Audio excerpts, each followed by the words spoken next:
Hello everyone, welcome to current affairs funda. दोस्तों, government ने अभी एफडीआई नॉर्म्स में कुछ चेंजेस किए हैं क्योंकि आप सभी को पता है कोविड-19 की वजह से जो इंडस्ट्रीज हैं वो बहुत ज़्यादा डाउन चल रही हैं। तो अभी नई जो फॉरेन डायरेक्ट इन्वेस्टमेंट है उसमें जो चेंजेस किए गए वो मैं आप सभी को यहाँ पर डिस्कस करना चाहूँगा।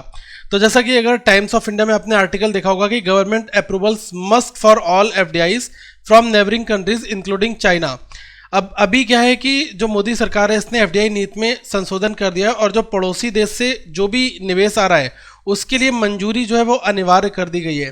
क्योंकि अभी आपने थोड़े टाइम पहले ये देखा था कि जो चाइना की सेंट्रल बैंक है इसने जो एचडीएफसी है, हाउसिंग डेवलपमेंट फाइनेंस कॉर्पोरेशन, इसमें दोस्तों लगभग 1% के आसपास में अपनी हिस्सेदारी जो है वो यहाँ पर खरीदी है। और इसी सब चीज़ों के चलते अभी थोड़े टाइम के पहले राहुल गांधी इन्होंने ट्वीट भी किया था भारत सरकार के लिए। इन्होंने कहा था the massive economic slowdown has बीकन many Indian corporates making them attractive targets for takeovers. The government must not allow foreign interest to take control of any Indian corporate at this time of national crisis.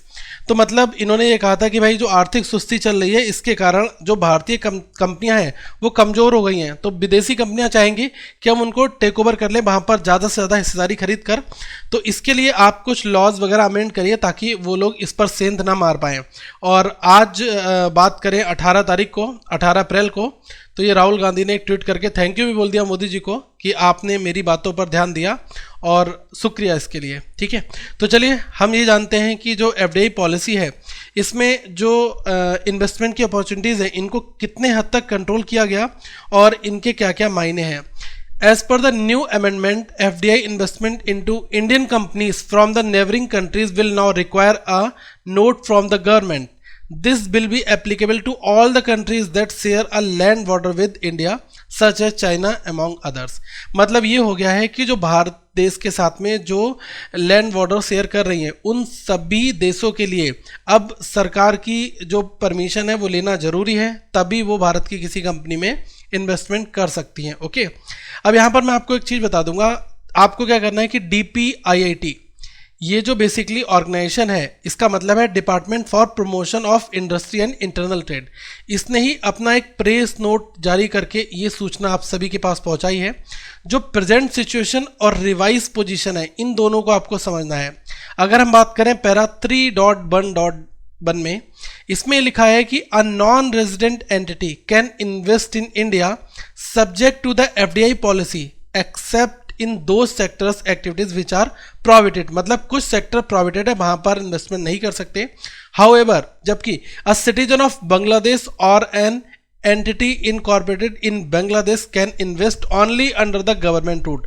जो बांग्लादेश के लोग हैं, जो पाकिस्तान के लोग हैं, पहले जो करंट सिचुएशन थी कि बांग्लादेश और पाकिस्तान के लोग इनको गवर्नमेंट ऑफ इंडिया के थ्रू ही ये किसी कंपनी में, जो कोई भी कंपनी है उसमें जो है इन्वेस्टमेंट कर सकते हैं। एफडीआई जो है वो इनको अप्रूवल लेना होगा गवर्नमेंट का, ठीक है, उसके बाद ये कर सकते थे। और कुछ सेक्टर्स जो है प्रोहिबिटेड थे, लाइक इसमें कहा गया other than defence, space, atomic energy and sectors activities prohibited for FDI. ठीक है, अब आपको एक चीज़ समझना पड़ेगा, जो रिवाइज पोजीशन है, रिवाइज पोजीशन में इन्होंने ये कह दिया है, ध्यान से आप देखना, जो रिवाइज पोजीशन है इसमें ये कहा गया है कि an entity of a country which shares land border with India or where the beneficial owner of an investment into India is situated in or is as a citizen of any such country. मतलब वहाँ पर अगर बंदा रह भी रहा है या फिर वहाँ का नागरिक है उसके लिए भी नियम कानून कायदे मालूम जो है ज़रूरी है। तो यहाँ पर ये कहा गया है कि बॉर्डर शेयर होना चाहिए। ठीक है, तो लाइक इसमें बहुत सारे कंट्रीज आ गए हैं। ठीक है, अफगानिस्तान भी आ गया, चाइना भी आ गया। अभी चाइना ने, जैसे कि एचडीएफसी में मैंने आपको बताया कि वो स्टे कर लिया। अगर ये वाला लॉ अमेंड हो गया होता और जो भी इस तरीके की गाइडलाइंस जारी हो गई होती तो वहाँ पर उसके लिए गवर्नमेंट की परमिशन लेनी पड़ती। ठीक है, तो यहाँ पर मैं आपको बताना चाहूँगा कि जैसे इस मूव से क्या क्या हो जाएगा। जो सीमा साझा करने वाले देश हैं उसमें चीन है, देखो बांग्लादेश, पाकिस्तान तो पहले से इस लिस्ट में शामिल थे।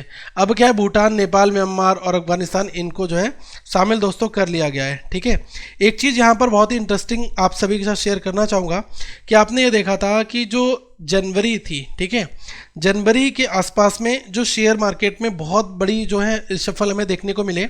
लगभग अगर हम बात करें कि 2500 रुपये जो एचडीएफसी का शेयर चल रहा था, ठीक है, वो जो है 1600 रुपये के आसपास में आ गया। तो उसी दौरान जो चाइनीज़ कंपनी है, ओके, तो मतलब ये जो गिरावट थी लगभग 30 से 32%, 33% तक आ गई थी। तो इस गिरावट होने के बाद जो Chinese company, Chinese central bank PBOC, ठीक है, इसने क्या करा कि 1% से ऊपर का जो स्टेक है वो SDFC में ले लिया, ठीक है। तो ये चीज़ दोस्तों इंपॉर्टेंट है, और नियर अबाउट जो है काफ़ी सारे शेयर्स के खरीदे गए।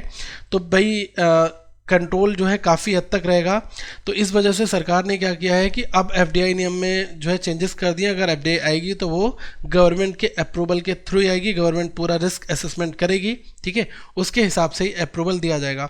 और अभी सेबी का भी आपने एक आर्टिकल पढ़ा था कि जो security exchange board of India है वो भी इन सारी चीज़ों की निगरानी कर रहा है कि भाई कितना स्टेक लिया गया, किस तरीके से है, ठीक है, और भी बहुत सारे नॉर्म्स हैं उनको भी चेक किया जा रहा है, ठीक है। तो दोस्तों ये न्यूज़ थी, काफ़ी इंपॉर्टेंट है आप सभी के लिए।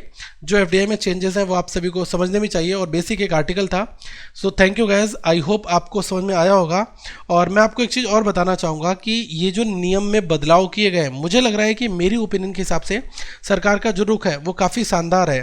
क्योंकि आप खुद देख सकते हैं कि कोई भी कंपनी है, अगर आज के टाइम पर उसकी हालत बेकार हो गई है, ठीक है, आप खुद देख सकते हैं कि अगर हम म्यूचुअल फंड की बात करें या फिर अदर शेयर मार्केट की बात करें, इवन म्यूचुअल फंड काफ़ी ज़्यादा डाउन गया है, ठीक है, नियर अबाउट 30%, 25% तक ये चीज़ें हमें देखने को मिल रही। और ये किस वजह से हो रहा है?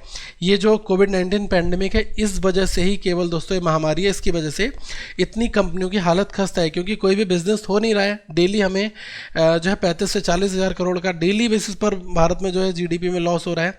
तो इस वजह से जो बड़ी कंपनियां हैं जो और फॉरेन कंट्रीज़ हैं, तो भाई वो जुगाड़ लगाकर बैठी हैं। तो इस वजह से सरकार ने अपने कुछ नियम चेंज किए हैं चाइना को मद्देनजर करते हुए। और मैं तो यही कहूँगा कि ये जो पूरा का पूरा नियम है ये चाइना के लिए ही अपडेट किया गया है, ताकि जो चाइनीज़ कंपनीज़ हैं वो पूरी तरीके से सेंध ना लगा पाएँ, ठीक है। और कंपनियाँ तो इतना नहीं करेंगे, लेकिन जो चाइना है वो ज़्यादा जुगाड़ में है। तो इस वजह से जो भारत के साथ लैंड बॉर्डर शेयर करे जा रहे हैं, तो उन सारी कंपनियों को यहाँ पर रिस्ट्रिक्ट कर दिया गया है, ठीक है। तो आई होप इस आर्टिकल में आपने एंजॉय किया होगा। एक रिक्वेस्ट आपसे करना चाहूँगा, अगर आप ऐसे और भी आर्टिकल चाहते हैं तो प्लीज़ अपना फीडबैक जरूर नीचे दें कि हम इस तरीके के और भी आर्टिकल लेकर आएँ। और आप अपने टॉपिक सजेस्ट करिए जिसके ऊपर हम बहुत ही सिंपल आसान भाषा में उसके टेक्निकल बैकग्राउंड को ध्यान में रखते हुए आपको सारी चीज़ें दोस्तों बताने की पूरी कोशिश करेंगे। Okay, so thank you guys, इस वीडियो को शेयर जरूर करना। आगे हम फिर मिलेंगे, और आप हमें फॉलो भी कर सकते हैं ट्विटर और फेसबुक पर भी, और हमारी वेबसाइट पर आप और भी आर्टिकल पढ़ सकते हैं currentaffairsfunder.com पर। So thank you, have a good day to all of you once again.